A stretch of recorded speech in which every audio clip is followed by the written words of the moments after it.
اعوذ باللہ من الشیطان الرجیم بسم اللہ الرحمن الرحیم نحمدہ ونصلی ونسلم علی سید الانبیاء والمرسلین وعلی آلہ وصحبہ اجمعین بسم اللہ الرحمن الرحیم قد افلح من تزکا صدق اللہ العلی العظیم۔ ہماری صوفی روایت میں ہمارا انسان کو لے کر بیانیہ کیا ہے، ایک انسان دوسری روایات علم میں کیا ہے، اور یہاں ہماری روایت علم میں انسان کیا ہے، تو اس کو بتا رہے ہیں کہ ہم انسان کو کس زاویے سے دیکھتے ہیں۔ تو فرماتے ہیں وجود آدمی اظہر سے مجموع، وہ آدمی تین چیزوں کا، تین اشیاء کا مجموعہ ہے۔ بکرد حق تعالی ہم چو مصنوع، تو پہلے یہ جان لو کہ وہ تین چیزیں کیا ہیں، لیکن وہ تین چیزیں جاننے سے پہلے ایک بات کو جاننا بہت ضروری ہے، وہ یہ ہے کہ انسان کو پیدا کرنے والی جو ہے وہ اللہ کی ذات ہے۔ انسان کا ذکر بعد میں ہوگا، پہلے اس کے خالق کا ذکر ہوگا۔ تو فرما رہے ہیں کہ اس نے اپنی قدرت، اپنے علم کے ذریعے سے اس انسان کو وجود عطا کیا۔ تو وجود آدمی اظہر سے مجموع، بکرد حق تعالی ہم چو مصنوع، تو یہ تین چیزوں کا مرکب ہے، لیکن اس کو بنانے والی، اس کو شاہکار بنانے والی اللہ تعالیٰ کی ذات ہے۔ اب یہاں سے وہ آغاز کر رہے ہیں کہ یہ آدمی، یہ انسان، یہ اشرف المخلوقات کن تین چیزوں کا مجموعہ ہے۔ تو فرماتے ہیں یکی نفس ہو، یکی روح ہو، یکی دل۔ اس میں ایک اس کا تن ہے، جسم ہے، ایک اس کا دل ہے، اور ایک اس کی روح ہے۔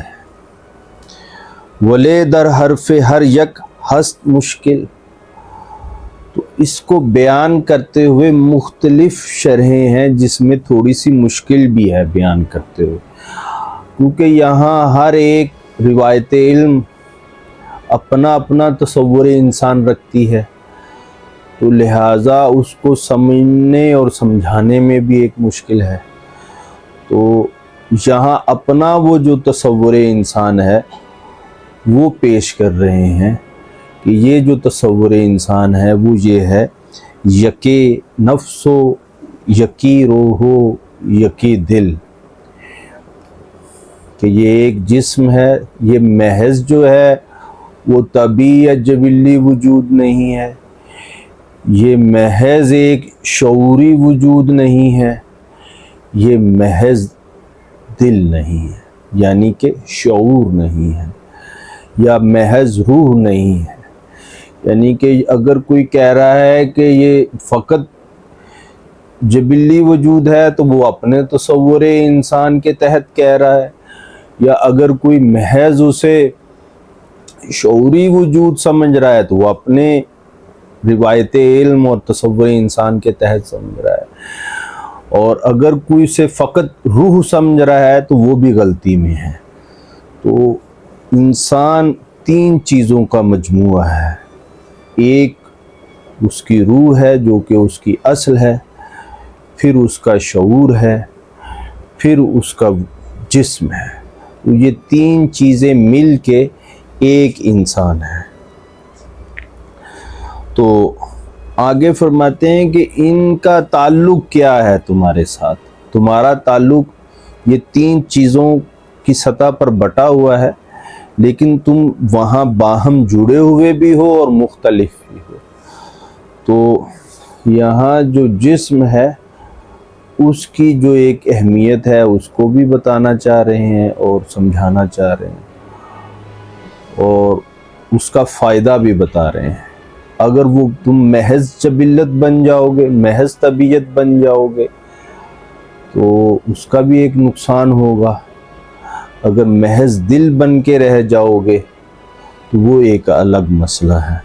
تو یہاں اس بات کو کھولنا چاہ رہے ہیں، فرماتے ہیں شریعت راہ تن آمد بطاعت، شریعت رہنما ہے جسم کی، تاکہ جسم اس کی فرما برداری میں آ جائے، وہاں بندگی میں آ جائے، تاکہ اس کے اندر جو اس کے نفس کی وجہ سے، اس کی خواہشات کی وجہ سے، اس کی غلط آرزو اور تمنا کی وجہ سے جو اس کے اندر بگاڑ پیدا ہو چکا ہے، جو اس کی طرح طرح کی جبلتوں نے اسے اپنے اندر جکڑ رکھا ہے، تو یہاں جب وہ طاعت میں آ جائے گا، بندگی میں آ جائے گا، تو اس کا یہ جو نظام جبلت ہے، نظام طبیعت ہے، وہ سیدھا ہو جائے گا۔ تو شریعت کا کام کیا ہے؟ شریعت راہ تن آمد بطاعت، طریقت راہ دل شد بقناعت۔ تو طریقت اس لیے ہے کہ تمہارا دل جو ہے اس کے حضور سے ملنے والے انوار و تجلیات، مکاشفات، اس کی طرف سے ملنے والے ادراک حسی، معانی کی صورت میں ہے، چاہے مفاہیم کی صورت میں ہے، وہ تم پر کھل جائیں اور تمہارا دل جو ہے اس پر راضی ہو جائے۔